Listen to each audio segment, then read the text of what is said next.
Okay, so there's four short words that Mufasa says in The Lion King that broke my heart. It made me cry. And at the time, I was not much of a crier.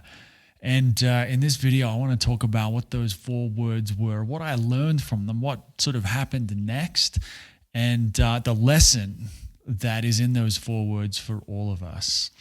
Okay, let's get started. So the story begins in Thailand. It's 2019, something like that. I'm in a place called Chiang Mai, about an hour north of Bangkok on the plane. And I've just gone to the movies, to the cinema, to the theater, I don't know what you call it in your part of the world, to see The Lion King, the remake. And I think it was 2019. And the movie was, it was good. I like The Lion King, but like I said, I'm not much of a crier. I'm not typically one to cry in movies. And that was why it was so strange when about halfway through the movie, something happened and I burst into tears. And not, just a few tears, your eyes get wet. I know some people call that crying. I do too sometimes, where your eyes get a bit fuzzy. No, I'm talking about like sobbing, where I'm like heaving. My stomach is just, whoa, whoa, whoa, whoa, It was like a proper cry. And it wasn't just for that scene. It went for the rest of the movie. It must have been like halfway through the movie. And it went all the way through the movie to the very end of the credits. And so what I want to do in this video is tell the story, because that moment, that movie, that lesson was a really profound moment for me and led to something very fascinating after that as well. But first, the movie. So what scene are we talking about? Just in case you haven't seen The Lion King, I'll give you a quick rundown of the story. So there are going to be spoilers. If you haven't seen the movie, maybe go see the movie first and then come back. So the movie is Simba, little baby lion, grows up in a family. Eventually, I'm going to have to remember it. He runs away after his uncle kills his father and takes control of the clan. There's some details here that I'm skipping over. But basically, Simba, the little baby lion, ends up separated from his family, runs away because he thinks he's being rejected, or they blame him for his father's death or something like that. And he ends up in the jungle. And he ends up hanging out with Timon and Pumbaa, who I think is a meerkat and a warthog. If you know that song, Hakuna Matata, it means no worries for the rest of your days. Goes and hangs out with a meerkat and a warthog in the jungle. Now, if you think about a lion, obviously Simba's sort of lost touch with his roots, I suppose, as a lion, because what kind of lion hangs out with a meerkat and a warthog? So he's in the jungle, he's eating bugs, he's having a good time, I guess. He's run away, he's rebelled. This is the hero's journey. This is almost the story of all of us growing up. We grow up in our family and things aren't always great. They aren't often great. And we separate from that. We go off and live our life. Individuation, something like that. And but along the way, sometimes we can forget who we are. We forget where we came from, right? And this is what happened to Simba. And so the part where I cried, and the part where I think there's this incredible lesson, this really profound moment in The Lion King, is Simba's in the jungle, right? He's hanging out with Timon and Pumbaa. He's eating bugs all day. He's sort of forgotten that he's even a lion, right? Like I said, what kind of lion hangs out with a meerkat and a warthog? Anyway, so one day this wise old monkey comes, right? The monkey from the tribe of it's sort of like the spiritual leader, the shaman of the tribe of lions, right? It's a kid's movie, so stick with me. The monkey comes along, shakes his rattle, and Simba recognizes him. This is at nighttime, I think, somewhere in the jungle. He's asleep, I think. And then the monkey comes along, rings his little rattler. Simba wakes up, looks at him and goes, what's that? What's going on over there? And goes to follow the monkey because he's like, what's going on? What's he doing here? He follows the monkey. The monkey sort of leads him on a bit of a goose chase, a lion chase through the trees. They weave in and out. It's nighttime. It's dark. They try not to hit anything. And then they come to a lake. And I can't remember the exact order of events. You need to watch the movie. The monkey says, take a look in the water, something like that. So Simba goes up, all right, baby lion goes up to the water, looks at the reflection, and just sees himself. And there's something about how, his father, Mufasa, lives in Simba, and the reflection changes from Simba's reflection to his father's reflection. He starts to see his father in the reflection, with the idea being, of course, that his father is inside of him, and that's all cool. That's nice. But what really got me was the next moment. he looks up, right? He's looking in the reflection at first. He sees his father. Then he looks up, and in the sky, there's almost like some clouds appear. And Mufasa, his father, almost like the spirit of his father, appears in those clouds and starts to talk to him. And I don't remember the whole thing, the whole speech that he said. What I do remember, though, is those 4 words that I mentioned in the beginning. And those 4 words broke something inside me, hit something, like spoke to a wound or something that I'd forgotten. And those 4 words were this. Pause for suspense. The 4 words were, remember who you are. Remember. He says it in this, really deep, epic voice in the movie. Remember who you are. Remember who you are. And in that moment, I wouldn't say I remembered anything. I'll share that story in another video of an ayahuasca ceremony a few weeks later. I don't want this video to be too long, but in that moment, I didn't remember fully, you could say, but I remembered that I'd forgotten. This wasn't just, almost, it's so hard to describe, but almost a sense of I'd forgotten, and then I'd forgotten that I'd forgotten who I was, if that makes sense. We go through life, shit happens, right? Bad things happen in our childhood, in our life, car crashes, and there's childhood stuff, there's car crashes and breakups and war, all kinds of things happen.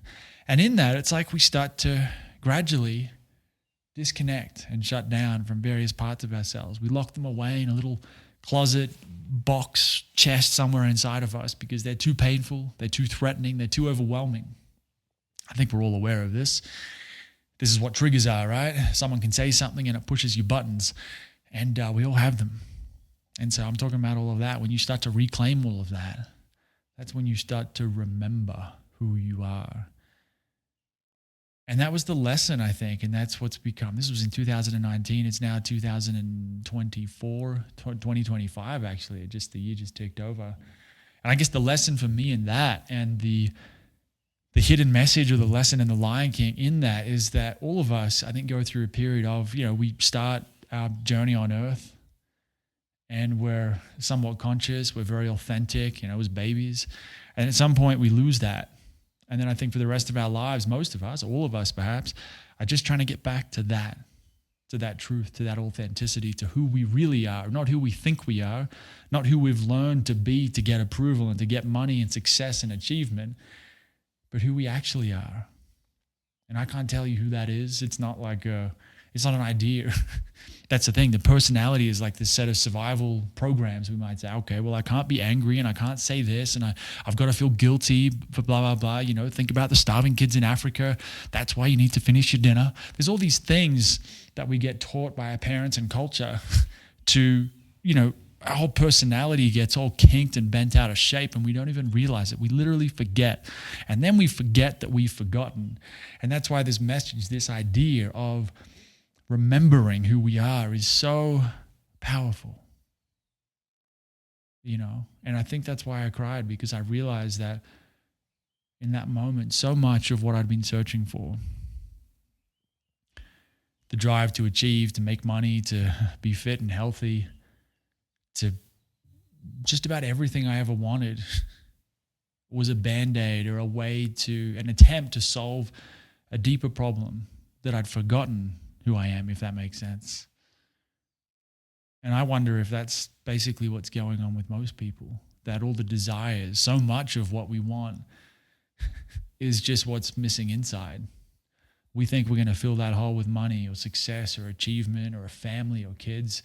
And all these things can help. I'm not saying we should go and live in a cave or anything like that. Enjoy your life, sure. But if we've lost a piece of ourselves, if we've forgotten who we are, the solution is to remember.